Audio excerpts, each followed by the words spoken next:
너의 사회생활이 힘들지 않았으면 좋겠어. 이청한 지음, 모모북스 출판사.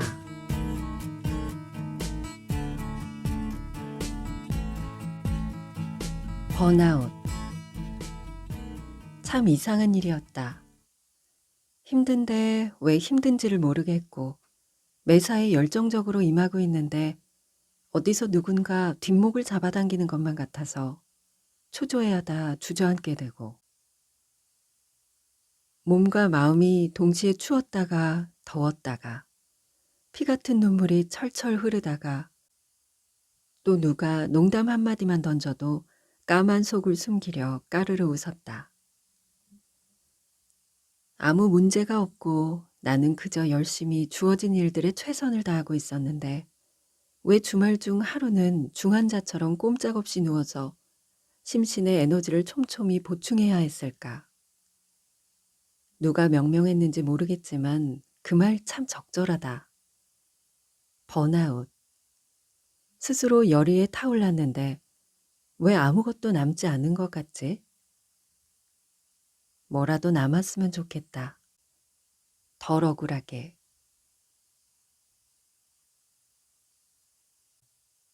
역지사지와 최고의 복지.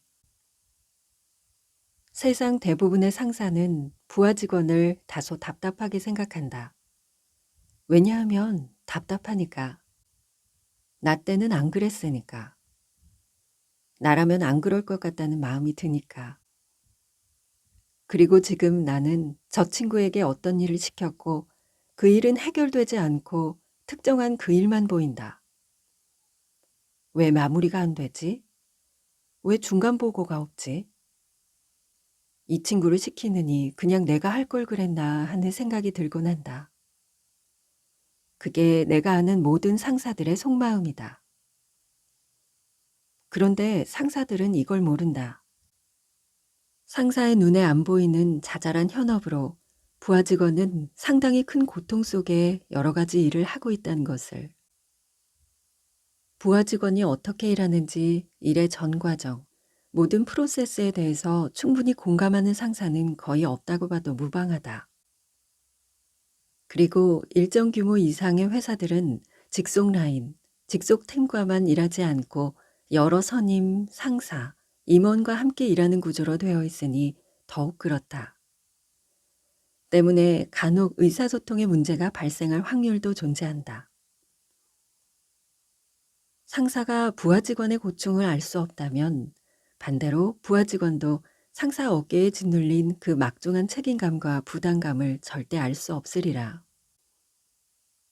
단지 지시받는 일을 하기만 하면 되었던 입장에서 일을 만들어내고 성과를 측정하고 회사의 미래까지 걱정하며 거시적 안목을 갖추어야 하는 사람이 되면 매 순간 이 스트레스, 초조, 긴장, 그러다 비로소 안도로 이어진다. 실로 엄청난 일의 무게를 감당하는 자들의 입장을 그 위치에 서기 전까지는 아마 알 수 없을 것이다. 마찬가지로 관리팀은 영업팀의 고충을, 생산팀은 비서실의 고충을 절대로 알 수 없다. 겪어보지 못하면 이해의 근처에도 닿기 어려운 영역들이 세상에는 아주 많기에. 그러니 일을 할 때 함부로 속단하지 않는 태도야말로 서로 잘 지내는 최선의 방법이 아닐까 감히 추론한다.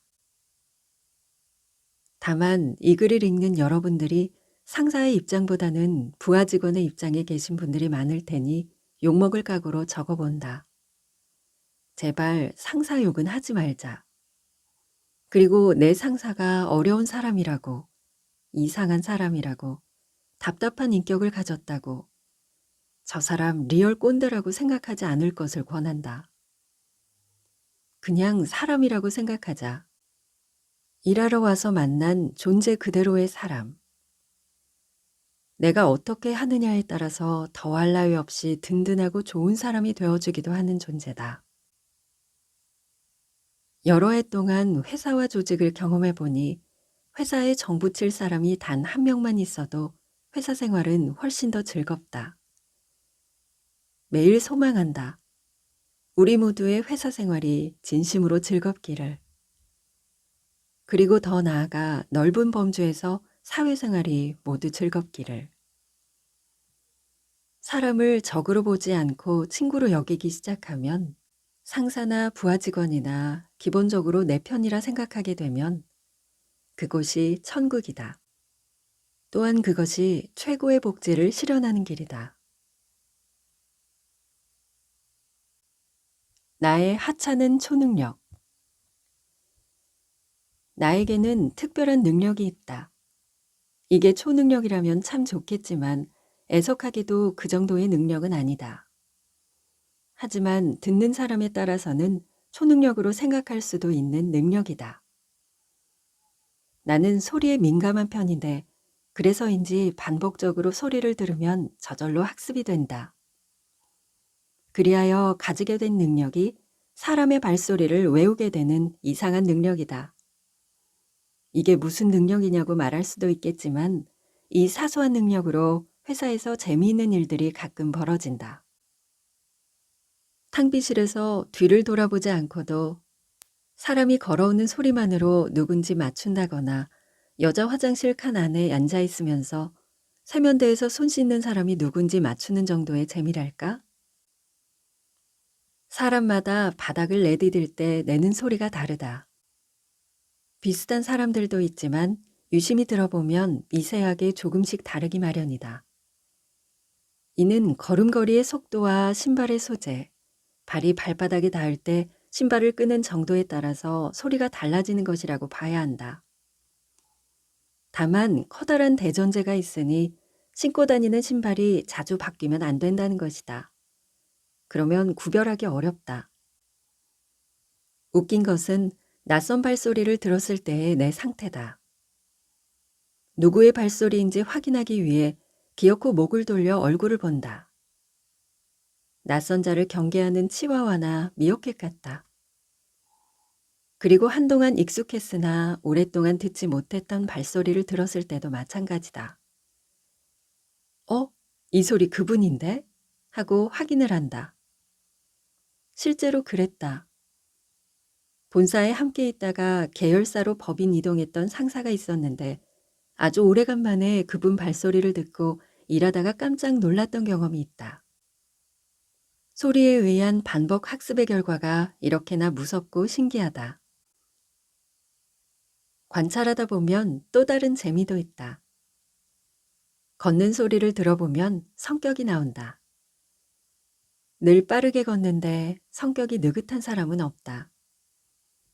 조선시대 한량처럼 세워라 내워라 걷는데 업무 속도가 빠른 사람도 절대로 없다. 그리고 걸을 때 소리가 크면 클수록 타인에 대한 배려심은 좀 부족한 편이고 과시욕이 크다고 봐야 한다. 소리가 작으면 작을수록 예민하고 배려심이 높으며 조금은 소심할 수 있다. 걸어다니며 내는 소리 또한 습관이며 본인도 어느 정도 인지 가능한 살면서 쌓아온 본 모습이기 때문이다. 그러고 보면 발이라는 신체 부위가 참 솔직하다. 몇 해 전 소개팅을 했다. 약 1시간가량 대화를 나누다가 나는 상대방과 다시 못 보게 될 것을 본능적으로 알아차렸다. 내 발이 자꾸 그 사람과 먼 쪽으로 향했기 때문이다. 출입문 쪽으로 몸이 틀어지면서 자꾸 가방을 만지게 되었다. 대화가 불편하다거나 지극히 마음에 안 드는 점이 있는 것도 아니었는데 발이 자꾸 밖으로 나가려고 하는 것을 보니 아니다 싶은 느낌이 들었다. 마지막 인사를 하고 지하철역 앞에서 헤어질 때도 내 발의 방향은 집에 가기 편한 쪽이었지 그 사람을 배웅하기 좋은 방향이 아니었다. 발의 방향은 숨기기 어렵다. 발끝은 호감 가는 사람을 보고 있으며 편하고 즐거운 쪽으로 움직인다. 종종 거리면서 종일 이것저것 많은 일들을 해내는 내 발이 좋다. 그리고 사람들의 발소리를 외우고 신경 쓰는 내가 좋다. 나의 곁에서 각기 다른 소리를 내주는 소중한 타인들의 발소리가 들린다.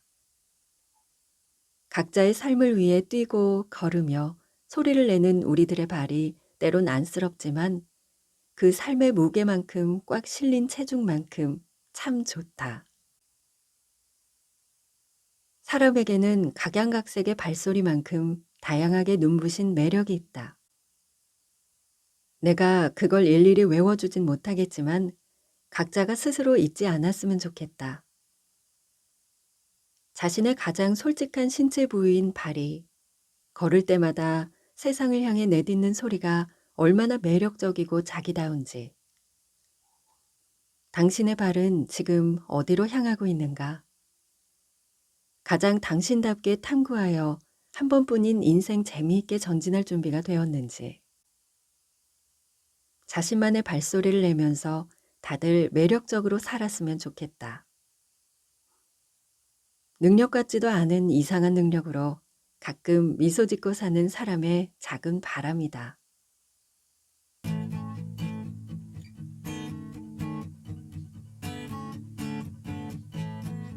저자는 말합니다. 어쩌면 힘들지 않은 사회생활이란 마법사가 나오는 영화에서나 가능한 판타지일지 모릅니다. 완전하고 한결같은 건 없으니까요. 그렇다면 우리 아름다운 불가능을 갈망해요. 세상 속에서 지워지지 않으려고 발버둥치는 스스로를 안타까워하면서도 사랑해 주어요. 오늘도 함께 해주셔서 감사합니다. 당신의 마음이 머무는 글 속에서 당신을 기다리는 낭만 독백이었습니다.